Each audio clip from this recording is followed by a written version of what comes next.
Hi everyone, again it's me, your Little MG. And for today's video, we're gonna talk about the verse of Proverbs 4 verse 23. Keep thy heart with all diligence, for out of it are the issues of life. So ayun mga kapatid, kumusta ang iyong puso? So yan, kapag ang puso natin naging malaki or naging maliit, maaaring mag-cause ito ng problema, mga kapatid. So, that's why we need a healthy heart, lalo na sa ating paglilingkod sa ating Panginoon, mga kapatid. So, kaya nga po, minsan kapag merong tayong naririnig na hindi maganda at hindi natin nagustuhan, ang ating puso, mga kapatid, nagre-react ito.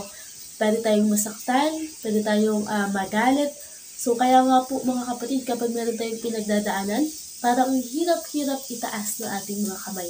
Ang hirap-hirap magpuri, ang hirap magsabi ng praise the Lord, God is good, ang hirap mga kapatid. Kaya dapat maging okay ang ating puso mga kapatid. Ano po? At ingatan natin ito. Bakit?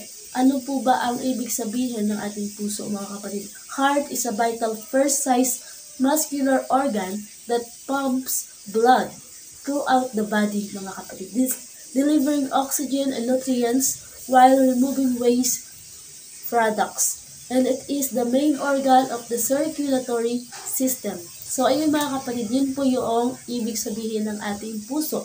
So, ang ating puso mga kapatid, napakahalagang part nito sa ating body. So, bakit? Pwede tayong walang mata, walang kamay, walang paa, pero hindi tayo pwedeng walang puso mga kapatid. Dahil kung wala tayong puso, wala tayong buhay mga kapatid. So, our heart is not just emotions.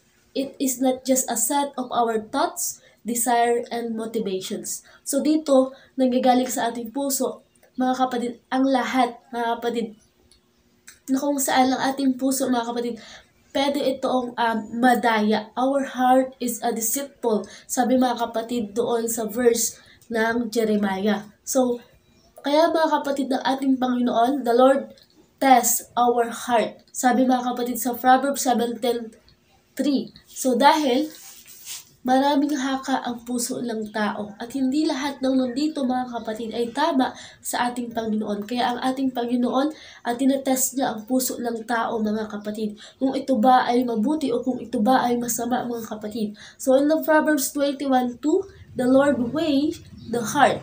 Tinitimbang naman ng ating puso, tinitimbang naman ng ating Panginoon ang bawat puso ng tao. Because God can see the deepest part of our heart, mga kapatid.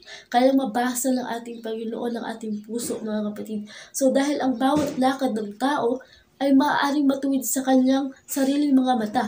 Pero pagdating sa ating Panginoon, mga kapatid, merong timbangan ng ating Panginoon para sa ating puso, sa ating mga ginagawa, kung ito ba ay tama, kung ito ba ay naaayon sa kalooban ng ating Panginoon. Kaya nga napakahalaga na maayos ang ating puso mga kapatid, ating physical heart and also our spiritual heart mga kapatid, because ang ating kaaway mga kapatid, isa ito sa target ng kaaway.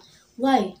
He's trying to influence our heart by planting negative thoughts. Diba? Napakaraming tao mga kapatid na nilalagyan ng kaaway ng mga negatibong kaisipan, desires, and motivations mga kapatid para hindi tayo magtiwala mga kapatid sa ating Panginoon. Na hindi tayo lumakad sa kalooban ng ating Panginoon. Na hindi tayo magtiwala sa ating Panginoon mga kapatid. Ang kaaway gusto niya ang ating puso mga kapatid. But the Lord say in Proverbs 23 verse 26, "My son, give me your heart and let thine eyes observe my ways." So kung meron man tayong dapat pabigyan ng ating puso, walang iba kundi ang ating Panginoon mga kapatid. Because this world wanted our hearts, the devil want our heart, but give it to God mga kapatid. Because He is the fountain of our life. God bless us.